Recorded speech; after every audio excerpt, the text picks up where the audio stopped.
Hello दोस्तों, सबसे पहले तो आप लोगों के प्यार और सपोर्ट के लिए बहुत बहुत धन्यवाद। उम्मीद करता हूँ कि भविष्य में भी आप लोगों का ये प्यार और सपोर्ट चैनल के साथ बना रहेगा।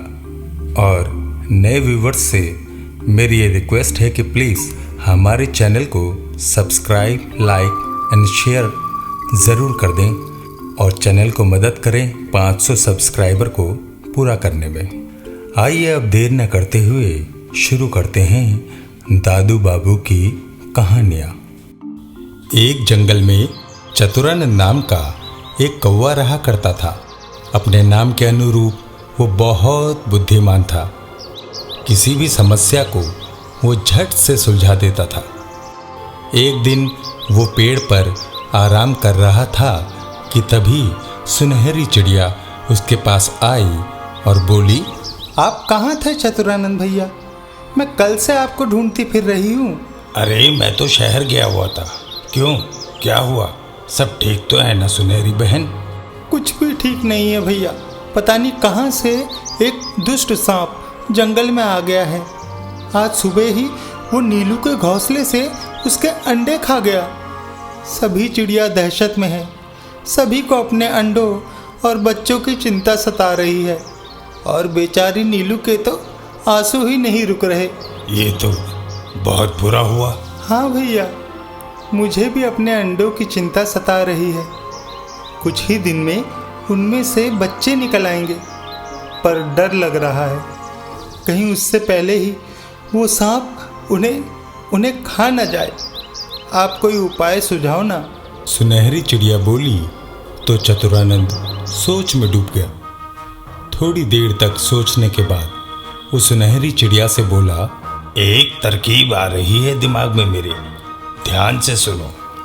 इतना कहकर चतुरानंद ने उसे सारी योजना कह सुनाई। योजना सुनते ही सुनहरी चिड़िया खुशी से उछल पड़ी। वाह भैया, ये तो बहुत बढ़िया उपाय है। इससे तो निश्चित ही उस दुष्ट सांप से हम सब का पीछा छूट जाएगा। तो फिर देर मत करो, सारी चिड़ियों को बुलाओ और उस सांप के बिल के सामने वाले पेड़ की निचली डाल पर एक नया घोंसला बनाओ। मैं बाकी का इंतजाम करके वहीं पहुंचता हूँ। इतना कहकर चतुरानंद वहां से उड़ गया। सुनहरी चिड़िया भी योजना अनुसार अपने कुछ मित्रों के साथ तुरंत घोंसला बनाने में जुट गई। थोड़ी देर बाद जब उनका घोंसला बन गया तो उन्हें चतुरानंद चोंच में एक थैली दबाए आता दिखाई दिया। हो गया काम पूरा? चतुरानंद ने पूछा तो सुनहरी चिड़िया बोली, हाँ भैया, हम सब ने घोंसला बना दिया है, पर इस थैली में क्या है? चतुरानंद ने थैला खोला तो उसमें एक मजबूत डोरी और 3 चमचमाते सुनहरी अंडे थे। ये नदी के गोल पत्थर हैं जिन्हें सुनहरी रंग से रंग कर मैंने तुम्हारे अंडों की शक्ल दे दी है। और ये मजबूत डोरी ये उस सांप को पकड़ने के काम आएगी।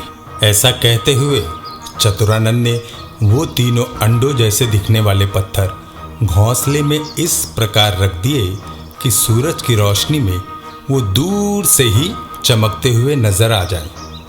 और तीनों अंडों में वो धागा इस तरह बांधा कि जब सांप उन्हें खाने की कोशिश करे तो उस डोरी में फंस जाए। लो, हो गया जाल तैयार। अब तुम सावधानी से घोंसले में एक किनारे बैठ जाओ और बाकी सब जल्दी से छुप जाओ। उस सांप के बाहर निकलने का इंतजार करना है हमें बस। चतुरानंद के ऐसा कहते ही सुनहरी को वहां छोड़ सभी पास में ही छुपकर इंतजार करने लगे। थोड़ी ही देर में वो सांप अपने बिल से बाहर निकल आया। काफी सो लिया, अब कुछ पेट पूजा की जाए।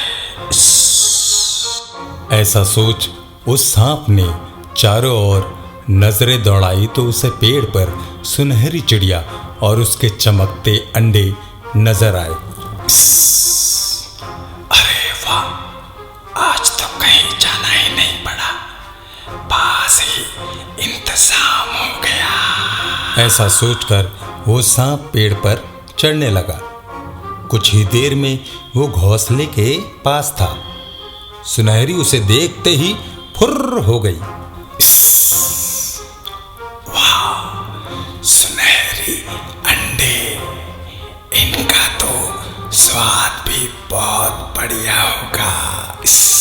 ये सोचते हुए उस दुष्ट सांप ने जैसे ही अंडे को मुंह में डाला तो उसे एहसास हुआ कि वो अंडा नहीं बल्कि गोल पत्थर है।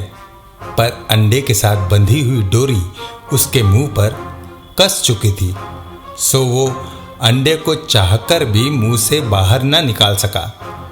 इधर चतुरानंद के साथ मिलकर सभी उस पर झपट पड़े और चोंच मार मार कर उसकी हालत खराब कर दी।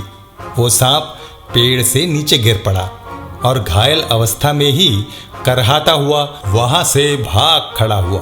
अच्छा सबक मिला है आज इसको, अब ये हमारे जंगल में दोबारा नहीं आएगा। हाँ भैया, आपने हमारी और हमारे अंडों की रक्षा की, उसके लिए आपका बहुत बहुत धन्यवाद। सुनहरी चिड़िया और बाकी सब ने चतुरानंद को धन्यवाद दिया। अरे इसमें धन्यवाद की क्या बात है, ये तो एक भाई का फर्ज है, चतुरानंद बोला।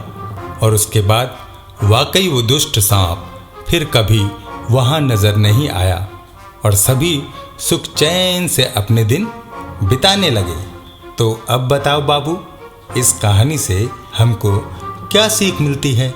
अगर हम साहस और चतुराई से किसी भी संकट का सामना करें तो उससे बाहर निकल सकते हैं। ठीक कहा ना दादू? हाँ बाबू। आशा करता हूँ दोस्तों कि ये कहानी आप लोगों को पसंद आई होगी। अगले हफ्ते मिलता हूँ दादू बाबू की एक नई कहानी के साथ। तब तक के लिए बाय बाय।